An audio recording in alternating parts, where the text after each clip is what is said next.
দেশ ডাকছে, মাতৃকা ডাকছে, আমাদের বন্দী মা দেশের ডাকছেন যে তুমি এগিয়ে আসো, দেশকে স্বাধীন করো, দেশকে মুক্ত করো, আমাদেরকে নতুন পথ দেখাও, নতুন আলো দেখাও। এই আহ্বান আমি আজকে রাখতে চাই। আশা করি আমরা সেখানে এই যারা যারা তোমাদের সঙ্গে আমরা রাস্তায় নেমেছি এবং তোমাদের সঙ্গে আমাদের জীবনের বাজি রেখে আমরা এই সংগ্রামে লড়াইয়ে থাকি।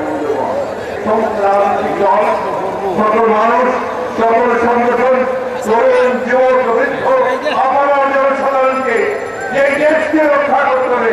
আসুন আমরা সবাই উঠে দাঁড়াই, মাথা উঁচু করে দাঁড়াই, আমাদের দাবি আমরা আদায় করে নিই এবং এই জালককে সরকারকে বাধ্য করি দেশের মানুষের নির্বাচনে এই নিরপেক্ষ নির্দলীয় সরকারের দিলে নির্বাচন দেওয়ার জন্য। আমাদের কথাকে পরিষ্কার আগে বলে আসছে না, এই সরকারকে পদত্যাগ করতে হবে, পদত্যাগ করে সংসদ বিলুপ্ত করতে হবে এবং একটা নিরপেক্ষ নির্দলীয় সরকারের দিকে নির্বাচন দিতে হবে। নতুন নির্বাচন কমিশন গঠন করার মধ্য দিয়ে নতুন নির্বাচন করে দেশের নতুন যাত্রা শুরু করতে হবে। সবাই এখন আমরা কি তার কেমন সবাই এই ডাক করছি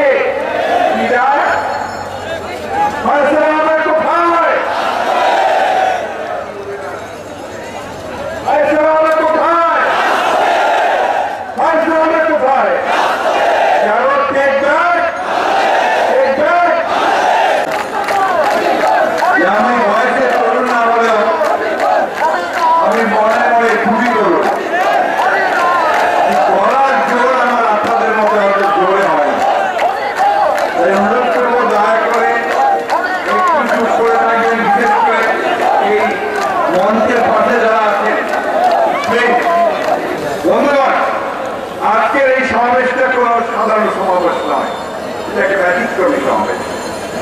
এই সমাবেশের মধ্য দিয়ে তাদের সমাবেশের মধ্য দিয়ে বাংলাদেশের রাজনৈতিক যে আন্দোলনের যে ইতিহাস, সেই ইতিহাসটাকে নতুন মাত্রা যোগ হয়েছে। আজকে এই প্রথম সম্ভবত গণতান্ত্রিক পুনরুদ্ধার আন্দোলনের এই দুদিন তাদের সমাবেশ হল তরুণদের। এই সমাবেশের মধ্য দিয়ে সমগ্র তরুণ সমাজকে এই গণতান্ত্রিককে পুনরুদ্ধার করার জন্য, দেশের অবস্থার পরিবর্তন করার জন্য, দেশের ভাগ্য পরিবর্তন করার জন্য আজকে তাদেরকে সামনে এগিয়ে নিয়ে যাওয়া হয়েছে। আমি সেই জন্য আজকে আমাদের নেতা তারেক রহমানকে ধন্যবাদ জানাতে চাই। আর ধন্যবাদ জানাতে এই তরুণ নেতাদেরকে যারা আজকে প্রায় বলে 4টি হচ্ছে তাদের এই 4টি সমাবেশ তারা অত্যন্ত সাফল্যের সঙ্গে সমাপ্ত করেছে। বন্ধুরা কথা অনেক বলা যায়, সময় কম, আকাশের অবস্থা অনেক খারাপ, আপনারা অনেকক্ষণ ধরে সারাদিন কষ্ট করে এখানে এসে উপস্থিত হয়েছেন। আমি শুনছি কাল রাত 1:30টার সময় নাকি এই মাঠ দেওয়া হয়েছে, রাত 1:30টার সময় আপনার মাঠ রেডি করেছেন, তারপরে এখানে আপনারা সভা করতে সক্ষম হয়েছে, তাই না? এইভাবেই তারা বাধা দিতে থাকে, এইভাবেই তারা আমাদের সমস্ত যে দাবি, আমাদের যে কথা বলার যে অধিকার, সেগুলোকে তারা খর্ব করে যাচ্ছে 14 বছর ধরে।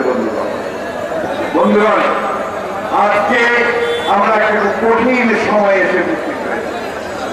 আপনারা লক্ষ্য করে দেখবেন ভাই, একটু শোনেন, খালি টেলিফোন নিয়ে আর সব নিয়ে কথা বলে তো চলবে না, কথা শোনেন, এত কষ্ট করে আসছেন, কথা শোনেন। আজকে সমগ্র জাতি আজকে অত্যন্ত সংকটের মধ্যে আছে।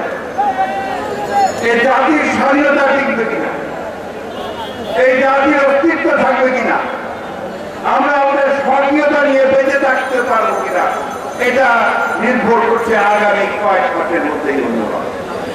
কেন? আমার একটা নির্বাচন আসন্ন হয়ে গেছে। এই নির্বাচন 23-24 এর মধ্যে হবে। আওয়ামী লীগ যারা অন্যায়ভাবে, বেআইনি ভাবে জোর করে ক্ষমতা দখল করে আমাদের ক্ষমতাকে সম্প্রসারিত করবার চেষ্টা করছে, তারা খুব জানানো চিৎকার করছে, বলছে নির্বাচন হবে, অবশ্যই নির্বাচন হতে হবে, বলছে সংবিধান অনুযায়ী নির্বাচন হবে। কোন সংবিধান? যে সংবিধান তোমরা নিজেরা সম্পূর্ণ বেআইনি ভাবে, অসাংবিধানিক ভাবে তোমরা থেকে কেটে ছুঁড়ে তোমাদের মতো তৈরি করবে। আমরা বলছি যে নিরপেক্ষ সরকারের অধীনে নির্বাচন হতে হবে, তাই না? কেন বলছি? কারণ এই দেশের মানুষ একটা সিদ্ধান্ত নিয়ে নিয়েছিল 1996 সালে, যে এই দেশের যে রাজনৈতিক সংস্কৃতি, সেই রাজনৈতিক সংস্কৃতি অনুযায়ী নির্বাচনের সময় একটা নিরপেক্ষ নির্দলীয় সরকার থাকতে হবে। নাহলে যারা সরকারে থাকে, বিশেষ করে আওয়ামী লীগ যদি থাকে, তারা যে সম্পূর্ণ নির্বাচন থেকে তার মতো করে সাজিয়ে দেয়, তাই না?